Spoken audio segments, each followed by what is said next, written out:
فأعوذ بالله من الشيطان الرجيم بسم الله الرحمن الرحيم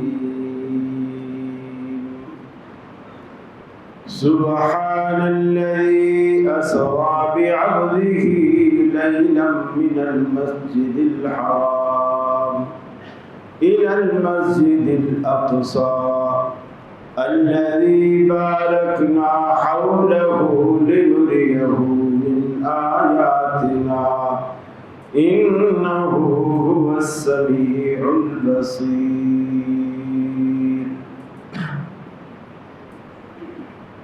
وقال الله تبارك وتعالى يا بني إسرائيل اذكروا نعمتي التي أنعمت عليكم وأني فضلتكم على العالمين.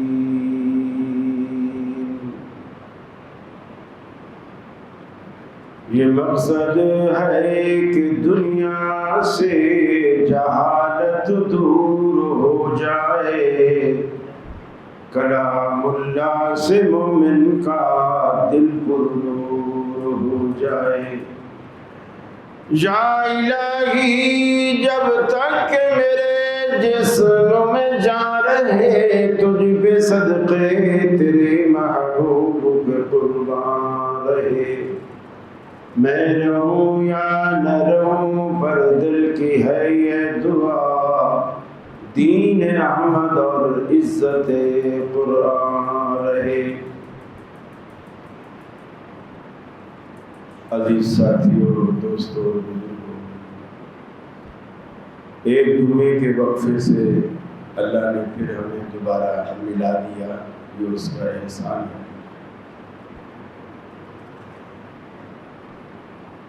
اس وقت مسلمان ایک بہت بڑی آزمائش سے گزر رہے ہیں. اللہ تعالیٰ یہ بھی دیکھ رہا ہے کون زبانی جمع خرچ کر رہا ہے اور کون حقیقتاً مسلمانوں کا بالخصوص فلسطینیوں کا خیر خواہ ہے. یہاں کئی مسئلے ہیں. فلسطینیوں کی مدد کا بھی ایک مسئلہ ہے. مسجد اقصیٰ جسے قبلہ اول کہتے ہیں، اس کی آزادی کا بھی ایک مسئلہ ہے. اور یہودیوں کی سرکوبی کا بھی ایک مسئلہ ہے. اور یہودیوں کے مظالم سے فلسطینیوں کو نجات دلانے کا بھی ایک مسئلہ ہے. بہت سارے مسائل ہیں جس میں ہم گھرے ہوئے. نبی کریم صلی اللہ علیہ وسلم نے کچھ جگہوں کی فضیلت بیان کی. آپ فرمایا کہ وہاں دجال نہیں آئے گا. ایک فرمایا مکے میں دجال نہیں آئے گا، مسند احمد کی روایت ہے. مکے میں دجال نہیں آئے گا، مدینے میں دجال نہیں آئے گا، مسجد اقصیٰ میں جسے آپ ارض مقدس بھی کہتے ہیں، یہاں دجال نہیں آئے گا، اور کوہ طور پر بھی دجال نہیں آئے گا. یہ 4 جگہ رسول اکرم صلی اللہ علیہ وسلم نے بیان کی. پھر کچھ جگہوں کی اللہ کی نظر میں اتنی عظمت ہوتی ہے، اتنی بڑائی ہوتی ہے، اتنا رتبہ اور مقام ہوتا ہے کہ اگر بندہ ان جگہوں پہ پہنچ جائے اور پہنچ کر اللہ کا کوئی ذکر کر لے، نماز پڑھ لے، تو اللہ تعالیٰ ان کے اجر اور ثواب کو کئی گنا بڑھا دیتا ہے. آپ نے فرمایا اگر کوئی شخص بیت اللہ میں یعنی مسجد حرام میں مکہ میں کوئی جا کے اگر نماز پڑھے تو اللہ تعالیٰ اس کو 1,00,000 نماز شمار کرتا ہے۔ پھر آپ نے فرمایا میری مسجد یعنی مسجد نبوی، لوگوں میں مشہور ہے کہ جی مسجد نبوی میں نماز پڑھو تو 50,000 نمازوں کا ثواب، ایسی کوئی روایت نہیں۔ نبی کریم صلی اللہ علیہ وسلم نے فرمایا میری مسجد یعنی مسجد نبوی میں اگر کوئی پہنچ جائے اور وہ نماز پڑھے تو اسے 1,000 نماز کا ثواب ملتا ہے۔ بیت اللہ میں 1,00,000 اور مسجد نبوی میں 1,000۔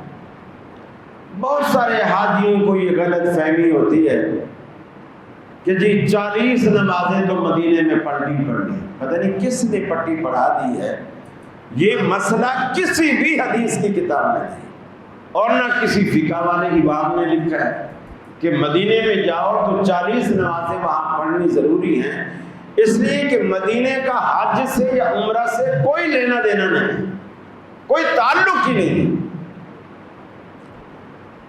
اب بیت اللہ میں آپ بیٹھے ہیں تو 1,00,000 نماز کا ثواب پاتے ہیں، وہاں بیٹھے ہیں تو آپ 1,000 نماز کا ثواب پاتے ہیں۔ زیارت الگ چیز ہے، زیارت کے لیے بھی اللہ کے رسول نے فرمایا 3 مسجدوں کی طرف آپ زیارت کی نیت سے، دیکھنے کی نیت سے، وزٹ کی نیت سے آپ صرف 3 مسجدوں کے لیے رخت سفر باندھ سکتے ہیں۔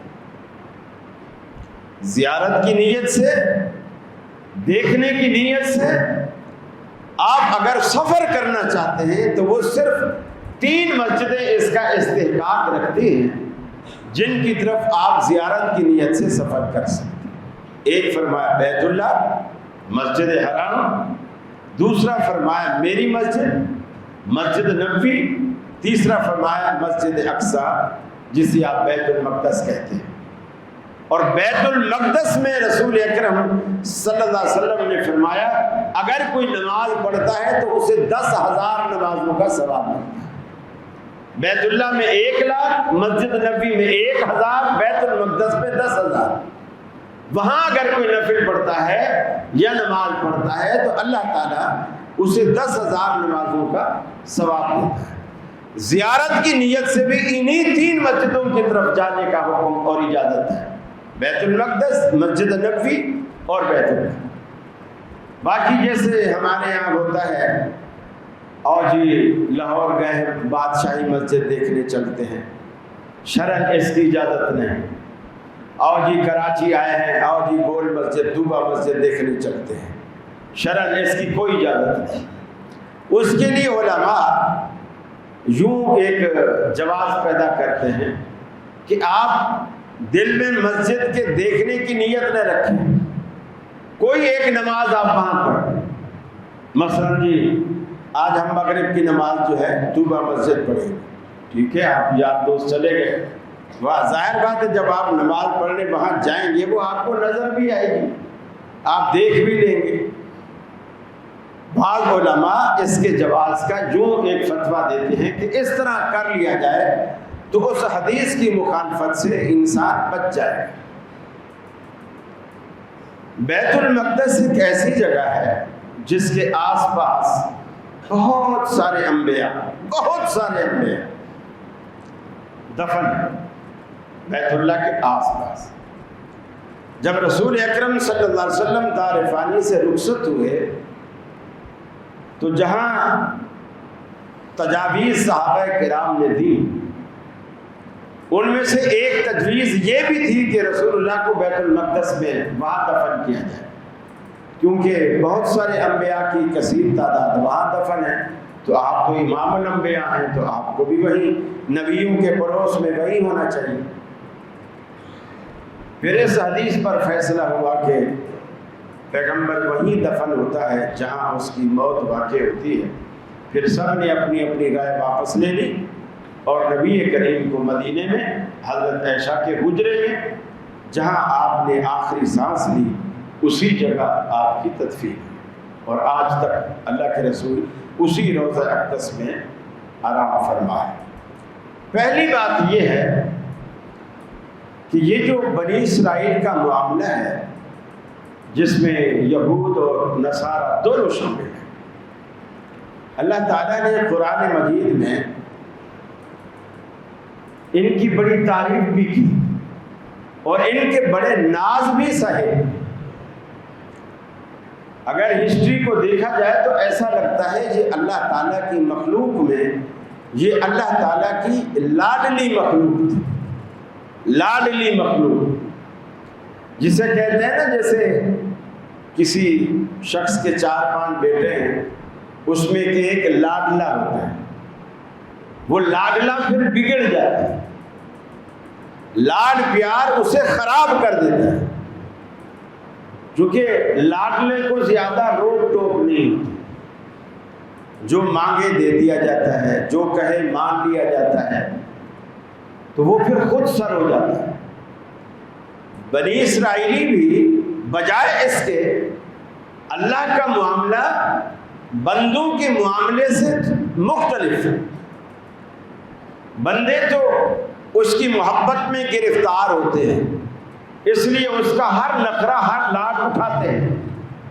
اللہ تعالیٰ کسی کی محبت میں گرفتار نہیں، اللہ مجبور نہیں، اللہ کو کسی کا واسطہ وسیلہ دینا بھی اسی لیے حرام ہے کہ اللہ کیا جانے جس کا تم واسطہ دے رہے ہو وہ کوئی اس کا پابند ہے؟ جس کا بھی واسطہ دے رہے ہو وہ اس کی مخلوق ہے، وہ اس کی مخلوق ہے، اور مخلوق کبھی بھی خالق کی برابری نہیں کر سکتی۔ اسی لیے اللہ کو کسی کا بھی واسطہ وسیلہ دینا حرام اور ناجائز، بلکہ شرک میں داخل ہے۔ اللہ تجھے حسین کا صدقہ، تجھے تیرے رسول کا صدقہ، حسین کے نانا کا صدقہ، فاطمہ کا صدقہ، حسن کا صدقہ، مجھے یہ چیز دے دے، میری یہ دعا قبول، سب شرک پر مبنی جملے۔ کچھ لوگوں نے تو مسجدوں میں لکھے ہوتے ہیں یا حسن یا حسین یا فاطمہ، اور کچھ سنیوں نے ان کی دیکھا دیکھی یا ابو بکر یا عمر یا عثمان یا علی، انہوں نے لکھ رکھا۔ اور کچھ اہل حدیث بھی، ہم بھی کسی سے کم تھوڑی ہے، انہوں نے مسجدوں میں ایک طرف اللہ ایک طرف محمد وہ لکھ کے رکھا ہوتا ہے۔ مقصد سب کا ہے۔ کوئی کہتے ہیں دنیا کو چلانے والے یہ 5 تن ہیں جو دنیا چلا رہے ہیں، دوسرے کہتے ہیں نہیں وہ حق 4 یار ہیں جو دنیا چلا رہے ہیں، اور اہل حدیثوں نے بھی اللہ محمد لکھ کے یہ کہا کہ نہیں دنیا کو یہ 2 ہستیاں چلا رہے ہیں، دنیا کو کوئی نہیں چلا رہا سوائے اللہ کا، صرف اللہ چلاتا ہے۔ کوئی نبی کوئی ولی کچھ بھی اللہ رب العالمین کے آگے کوئی حیثیت نہیں۔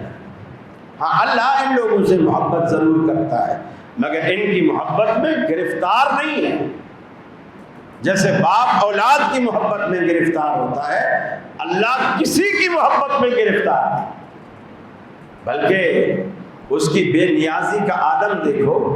قرآن مجید میں اللہ نے کہا اگر ہمارا پیغمبر جو ہم سے محبت کرتا ہے ہم اس سے محبت کرتے ہیں، وہ ہمارے قریب ترین ہے، ہماری مخلوق میں نیک ترین بندہ ہے، اگر وہ ہمارے بارے میں کوئی ایسی بات کہے جو ہم نے نہ کہی، پیغمبر کہے اللہ ایسا کہتا ہے اور اللہ نے ایسا نہ کہا ہو، تو قرآن نے بڑی عجیب بات کی، فرمایا ثم لأخذنا منه باليمين، ہم اس پیغمبر کو دائیں سے پکڑ لیں، ثم لقطعنا منه الوتين، ہم اس کا نرخرا اس کی رگ حیات کاٹ دیں، فما منكم من احد عنه عاجزين، تم میں سے کوئی ہم سے پوچھ نہیں سکتا کہ تو پیغمبر کو کیوں ذبح کرتا ہے۔ اللہ اسے کہتے ہیں یہ اس کی طاقت ہے، یہ اس کی پاور ہے، وہ کسی کا مجبور نہیں۔ اللہ تعالیٰ نے بنی اسرائیل کو بڑی چھوٹ دی۔ اللہ تعالیٰ کی محبت میں اور بندوں کی محبت میں یہ بنیادی فرق ہے۔ اللہ جس کو نوازے اور وہ اس پر شکر کرے، شکر کرے، اللہ کی نعمتوں کی قدر کرے، اللہ اور دیتا چلا جاتا ہے، دیتا چلا جاتا ہے۔ اور اگر کفر پر اترا ہے، ناشکری کرے، بغاوت کرے پھر نہ صرف اللہ وہ نعمتیں چھین لیتا ہے بلکہ اس کو دنیا کا ذلیل ترین انسان بنا کے دنیا میں چھوڑ دیتا ہے. اور یہی اللہ نے یہودیوں کے ساتھ کیا. فرمایا یا بنی اسرائیل اذکروا نعمتی التی انعمت علیکم، اے بنی اسرائیل اپنی زندگی کے وہ لمحات یاد کرو جب ہم نے تم پر انعام و کرام کی بارشیں کی، ہم نے طرح طرح کی نعمتیں تم پر نشاور کی، اتنی نعمتیں تم کو عطا کی، ہم نے پوری کی پوری دنیا میں تم کو فضیلت عطا کر دی، جس طرح آج مسلمانوں کو رب العالمین نے فضیلت بخشی. آج سے پہلے بنی اسرائیل کو یہ فضیلت حاصل تھی. وَأَنِّي فَضَّلْتُكُمْ عَلَى الْعَالَمِينَ، میں نے دنیا والوں پر تم کو فضیلت عطا کی. لیکن پھر ایک وقت آیا ان نعمتوں کا شکر ادا کرنے کے بجائے ناشکری پر اتر آئے، کفر پر اتر آئے، انبیاء کو قتل کرنا شروع کر دیا، اللہ کی کتابوں میں تحریف کرنی شروع کر دی. پھر کیا ہوا؟ اللہ کہتا ہے ضربت علیہم الذلۃ والمسکنہ، ہم نے ذلت اور رسوائی کو، تنگ دستی اور فقر و فاقہ کو ہم نے ان کا مقدر بنا دیا. وہ قوم جو پوری دنیا پہ حکمرانی کرنے والی، پوری دنیا پر حکمرانی کرنے والی، جب ناشکری پہ اتر آئی تو رب العالمین نے وہ نعمتیں بھی چھین لی، وہ عزت بھی چھین لی، وہ وقار بھی چھین لیا، اور ان کو غربت اور مسکینی کی دلدل میں اتار کر پوری دنیا کے تھپیڑے کھانے کے لیے چھوڑ دیا. اللہ نے پھر وہ عزت رحمت عالم کے آنے کے بعد صحابہ کرام کو عطا کی. پھر رسول اکرم نے فرمایا خبردار، تمہارے جزیرہ عرب میں کوئی یہودی پناہ نہ پائے، ان کو جزیرہ عرب سے نکال دے. جب آپ نے مکہ بھی فتح کر لیا، آپ نے اعلان کیا جزیرہ عرب سے کسی یہودی کو نہ رکھو، سب کو نکال دو. یہ بڑے سازشی عناصر ہیں، سازشی قوم ہے، اسلام کے خلاف، مسلمانوں کے خلاف عہد شکنی میں بھی سب سے پہل ہے. ہر لحاظ سے یہ گندے، ہر لحاظ سے رذیل، ہر لحاظ سے ذلیل، ان پاک شہر مکہ میں اور پورے جزیرے عرب سے یہودیوں کو نکال دو. سیدنا فاروق اعظم نے اپنے دور خلافت میں اس حدیث پر عمل کیا، چن چن کے یہودیوں کو مارا، ان کو نکالا. جتنے بھی بچ گئے یا تو غلامی کی زندگی بسر کرنے لگے، ان کو نکال دیا گیا. حتیٰ کہ یہودی مورخ آج بھی تسلیم کرتے ہیں اگر سیدنا فاروق اعظم رضی اللہ تعالی عنہ 1-2 سال اور زندہ رہ جاتے تو پوری کی پوری دنیا سے یہودیوں کا بیج بھی ختم ہو جاتا، نسل ہی ختم ہو جاتا. اور یہ بات تمام صحابہ کو معلوم تھی کہ سیدنا فاروق اعظم یہودیوں سے سخت نفرت. یہ جو بیت المقدس ہے یہ یہودیوں کا قبلہ ہے، اور ابتدا میں مسلمانوں کا قبلہ بھی یہی تھا. یہودی بھی اسی طرف منہ کر کے نماز پڑھتے اور مسلمان بھی اسی طرف رک کر کے نماز پڑھتے.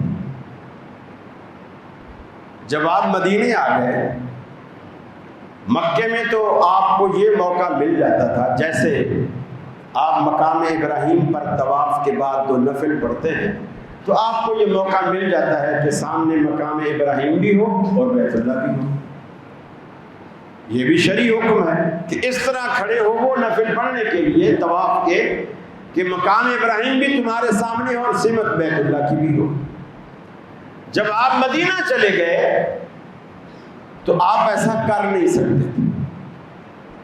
جب آپ مدینہ چلے گئے تو آپ ایسا کر نہیں سکتے تھے، اس لیے کہ جب آپ بیت اللہ کی طرف رخ کرتے، جب آپ بیت المقدس کی طرف رخ کرتے تو بیت اللہ کی طرف بالکل پیٹھ ہو جاتی، بالکل مخالف سمت میں۔ آج بھی جو لوگ حج عمرہ پہ جاتے ہیں، مسجد قبلتین کو دیکھیں آپ، جو اب بیت اللہ والا رخ ہے، بیت اللہ والا جو رخ ہے وہ یہ ایسے ہے جیسے ہمارا محراب ہے، اور جو بیت المقدس والا رخ ہے انہوں نے گیٹ کے اوپر لکھا ہوا ہے، باقاعدہ بورڈ لگا کے گیٹ کے اوپر لکھا ہوا ہے جو بیت المقدس والا رخ ہے وہ ادھر ہے۔ اب آپ یہاں نماز پڑھ رہے ہیں تو بیت اللہ کی طرف پیٹھ ہے اور بیت المقدس کی طرف رخ ہے۔ نبی کریم صلی اللہ علیہ وسلم کے مزاج میں اللہ نے یہودیوں کی مخالفت کوٹ کوٹ کے بھر دی۔ ہم تو فخر محسوس کرتے ہیں نا، ان کی طرح ٹائی لگا لیں تو ہم جیسا اپ ٹو ڈیٹ کوئی نہیں، ان کی طرح ہم پینٹ پہن لیں ہم جیسا ذرا پڑھا لکھا اور نوجوان کوئی نہیں، ہم متاثر ہوتے ان کے کلچر سے۔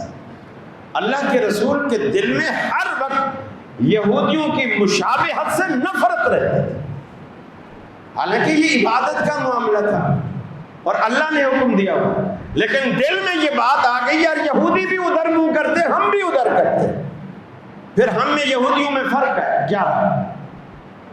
فوراً للچائی نظروں سے آسمان کی طرف دیکھا، فرمایا قد نرى تقلب وجهك في السماء فلنولينك قبلة ترضى۔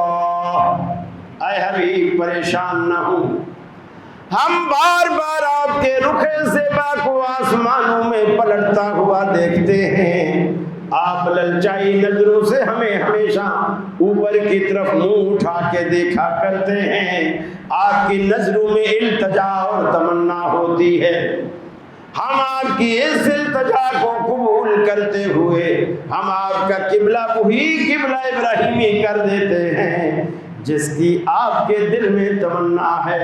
حالات نماز میں نماز پڑھتے ہوئے اللہ کے رسول نماز کی حالت میں پلٹ گئے۔ اب یہاں دیکھو حنفی کہتے ہیں نماز میں پاؤں ادھر سے ادھر نہیں ہو سکتا ورنہ نماز ٹوٹ جائے۔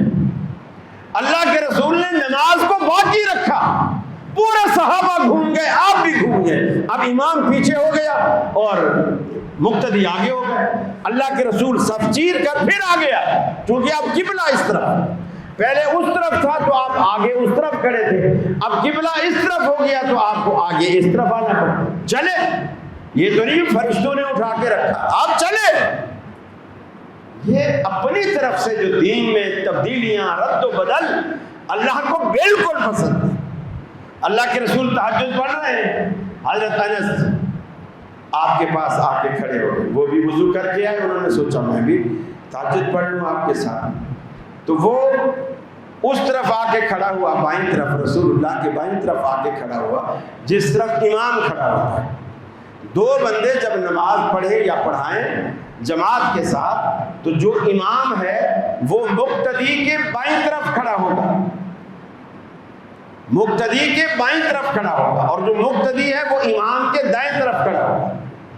حضرت انس رسول اللہ صلی اللہ علیہ وسلم کی بائیں طرف آ کے کھڑے ہو گئے جس طرف امام کھڑا ہوگا۔ رسول اللہ صلی اللہ علیہ وسلم نے اس کو پکڑا، اس کو پکڑ کے اپنے پیچھے سے گھمایا، اب نماز میں پورا پیچھے گھوم رہا ہے، پیچھے سے گھمایا اور اس طرف لے آیا جس طرف مقتدی کھڑا، اس کی نماز نہیں توڑوائی، نماز میں گھمایا، پیچھے سے پکڑ کے پیچھے سے گھمایا اور اس طرف لے آیا۔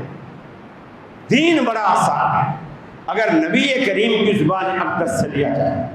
مقصد کہنے کا یہ ہے رسول اللہ نے یہودیوں کی مخالفت اتنا پسند کی، حتیٰ کہ محرم میں 10 محرم کا آپ روزہ رکھتے تھے، مدینے میں جا کے آپ کو پتا چلا یہودی بھی رکھتے ہیں، اور آپ نے سوچا ہے تو یہودیوں کی مشابہت ہوگی، آپ نے فرمایا تم کیوں رکھتے ہو؟ یا رسول اللہ یہ موسیٰ علیہ السلام کو نجات ملی تھی فرعون سے، ہم شکرانے کے طور پر رکھتے ہیں۔ آپ نے فرمایا ہم تو تم سے زیادہ موسیٰ علیہ السلام کے قریب ہیں، یعنی وہ بھی پیغمبر تھے، میں بھی پیغمبر ہوں، وہ بھی توحید والے تھے، ہم بھی توحید والے ہیں، ہم زیادہ مانتے ہیں تم سے موسیٰ علیہ السلام۔ صحابہ سے کہا اگر اگلے سال میں زندہ رہا، اگلے سال میں زندہ رہا، دیکھیے جملوں پہ غور کیجیے، اللہ کے رسول کو یہ بھی معلوم تھا ایک وقت ایسا بھی آئے گا میں بھی زندہ نہیں رہوں گا۔ آج آپ کسی کے سامنے کہیں کو تو دیکھیں فوراً کہہ کہ یہ گستاخ، یہ گستاخ، نبی کو کہہ رہے ہیں کہ فوت ہو گئے، یہ گستاخ۔ آپ نے خود کہا اگلے سال اگر میں زندہ رہا تو میں 2 روزے دوں۔ پھر آپ نے صحابہ کرام سے کہا صوموا یوم عاشوراء وخالف الیہود، 10 محرم کا روزہ رکھو اور یہودیوں کی مخالفت بھی کرو، صوموا یوما قبلہ او یوما بعدہ، ایک روزہ یا تو پہلے رکھو یا ایک روزہ بعد میں۔ عرض کر رہا تھا یہ بیت المقدس جو ہے یہ ایک مقدس جگہ ہے، اسی کا ذکر اللہ تعالیٰ نے قرآن پاک میں سورہ بنی اسرائیل کے بالکل ابتدا 15ویں پارے کا بالکل آغاز اللہ نے وہاں کیا، فرمایا سبحان الذی اسری بعبدہ لیلا من المسجد الحرام الی المسجد الاقصی، پاک ہے وہ ذات جس نے اپنے آخری پیغمبر کو سیر کروائی بیت اللہ سے لے کر مسجد اقصی بیت المقدس تک، آپ کو تمام انبیاء کا امام بنایا۔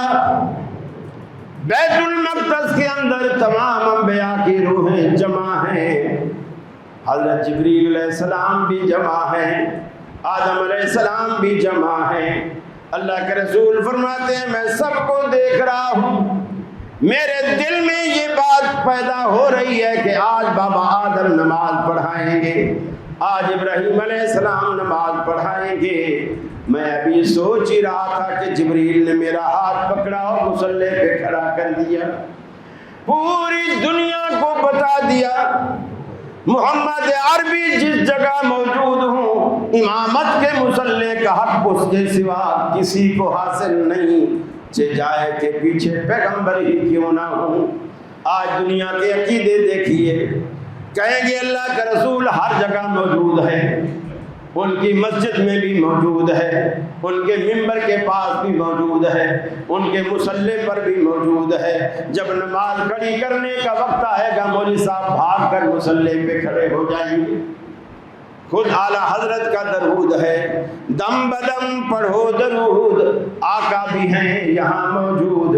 سارے لوگ کھڑے ہو جاتے ہیں، ہاتھ باندھ لیتے ہیں، اعلیٰ حضرت کا لکھا ہوا یہ درود پڑھنا شروع کر دیتے ہیں، کیونکہ اللہ کے رسول کا ادب کرتے ہوئے سارے کے سارے لوگ کھڑے ہو جاتے ہیں۔ مولوی صاحب اعلان کرتا ہے کہ اللہ کے رسول تشریف لے آئے، تم سارے کے سارے ادب میں کھڑے ہو جاؤ۔ اب کوئی مولوی سے پوچھے جب اللہ کے رسول تشریف لے آئے ہیں تو آج تو ہمیں زندگی کی ایک نماز تو ان کے پیچھے پڑھنے دو، کوئی ایک تو بولے نا۔ جب اللہ کے رسول تمہاری مسجد میں آ گئے مولوی صاحب، تمہیں امامت کے مصلی پر کھڑے ہونے کا کوئی حق نہیں، ارے ایک نماز تو ان کے پیچھے پڑھنے دو، نہیں ہوتا۔ یہ سب باتیں ہیں، کتنے باطل عقائد ہیں یہ، ان سے توبہ کیجیے اللہ کے بندو، ان سے توبہ کیجیے۔ آپ جمعہ پڑھتے ہو، مدرسے میں نہیں داخلہ لے سکتے کوئی بات، آپ جمعہ پڑھتے ہو، آپ ٹائم پہ آؤ، وقت پہ آؤ، پوری بات خطیب کی سنو اور بات پلے باندھو، آپ سمجھ کے جاؤ۔ ہم آپ کو قصے کہانیاں نہیں سناتے، لیلا مجنو ہیر رانجھا کے قصے نہیں سناتے، قرآن و حدیث کے حقائق آپ کو سناتے ہیں۔ آپ پلے باندھیں، کبھی گھر میں اکیلے بیٹھ کے سوچا تو کریں نا کہ یار خطیب صاحب نے یہ بات کی تھی، عقل کو لگتی ہے کہ نہیں لگتی، دل کو لگتی ہے کہ نہیں لگتی۔ اور آج اسی کو ایشو بنا کر یہودیوں نے ایسا ایسا فلسطین میں اپنا جال بچھانا شروع کیا اور قبضے کرنے شروع کیے، حالانکہ وہاں یہودیوں کی اتنی تعداد نہیں تھی، پوری دنیا سے یہودی لا لا کے وہاں بسائے گئے۔ اور اس میں غلطی فلسطینیوں کی بھی ہے، وہ غلطی یہ ہے کہ جب یہودیوں نے اپنے علاقے بسانے شروع کیے، فرض کیا میرا گھر ہے بابا اور میرے پلاٹ کی قیمت فرض کر لیجئے 10 لاکھ، فرض کر لیجئے 10 لاکھ، وہ 50 لاکھ دیتے، وہ 50 لاکھ دیتے، ہر فلسطینی خوشی خوشی اپنا گھر بیچ کے ادھر ادھر باہر نکل جاتے، وہ جگہ چھوڑ دیتے اس لیے کہ پیسہ مل جائے، اور وہ اپنے یہودیوں کا ووٹ بڑھا رہے ہیں۔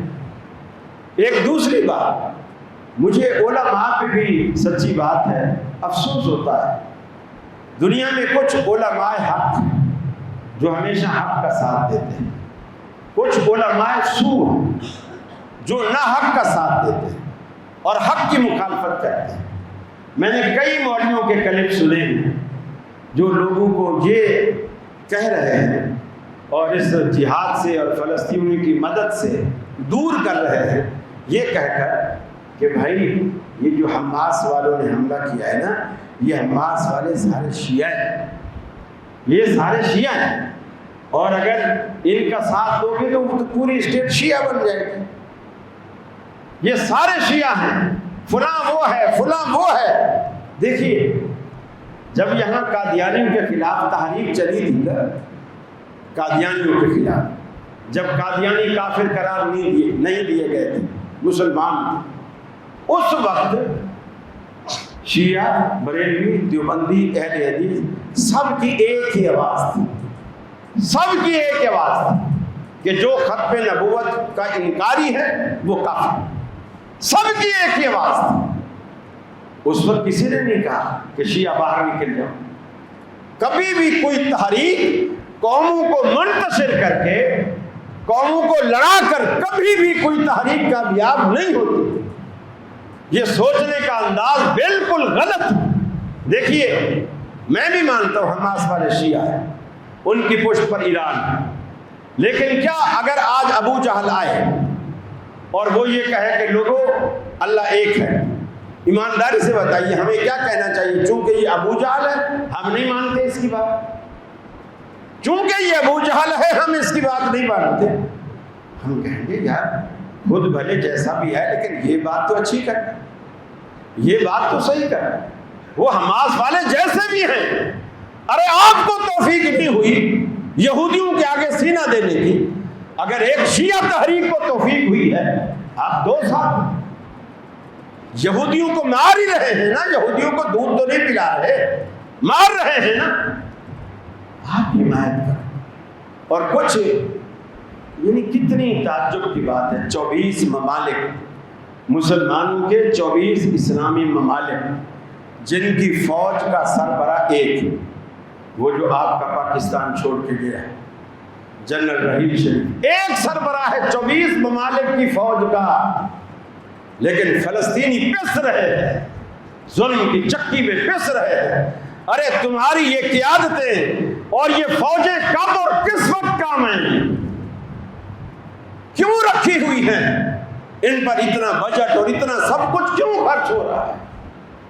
آج مظلوموں کو آپ کی مدد کی ضرورت ہے تو آپ زبانی جمع خرچ، ہم ان کے ساتھ ہیں، یہ کہنے سے کیا ہوتا ہے؟ ہم ان کے ساتھ، اس سے کچھ نہیں ہوتا سوائے اس کے کہ تھوڑی اخلاقی مدد مل جائے گی، اور کچھ نہیں ہوتا۔ کس طرح ان کے بچے بلک رہے ہیں، بچے شہید ہو رہے ہیں، کتنوں کے اعضاء کٹے پڑے ہیں، ہسپتالوں میں جگہ نہیں ہے، ہسپتال قبرستان کا منظر پیش کر رہے ہیں، اور عالم اسلام سو جاتا ہے۔ میرے بھائیوں، اس سے پہلے کہ اللہ رب العالمین ہم سے پوچھے میرے بندے میں نے تمہیں ہاتھ، تمہیں پاؤں، تمہیں آنکھیں، تمہیں کان، تمہیں زبان، یہ کس لیے دی تھی؟ کس لیے دی تھی؟ دیکھیے اگر مظلوم کہیں پس رہا اور ظالم ظلم کر رہا ہے اور آپ آنکھوں سے دیکھ رہے ہیں پھر بھی آپ چپ ہیں، یہ بھی ظلم، آپ بھی ظالم ہیں، یہ بھی چپ ہے۔ آپ جب چپ ہیں، ظلم کے خلاف آواز نہیں اٹھاتے تو آپ بھی ظالم ہیں، یہ بھی ظلم۔ کہیں بھی زیادتی ہو آپ اس زیادتی کے خلاف آواز اٹھائیں، آواز اٹھائیں، اور صاحب اقتدار لوگوں کو بااختیار لوگوں کو آپ ان کے ضمیر کو جگائیں، انہیں غیرت دلائیں کہ یہ آپ کی ذمہ داری ہے۔ میرے بھائی، اللہ سے دعا ہے اللہ رب العالمین ہمیں اس بات کی توفیق دے، ہم اپنے فلسطینی بھائیوں کی مدد فرمائیں، اور اللہ سے دعا بھی ہے کہ اللہ رب العالمین اپنے فضل خاص سے ان کی نصرت فرمائے اور یہودیوں کو نیست و نابود فرمائے۔ وآخر دعوانا ان الحمد للہ رب العالمین۔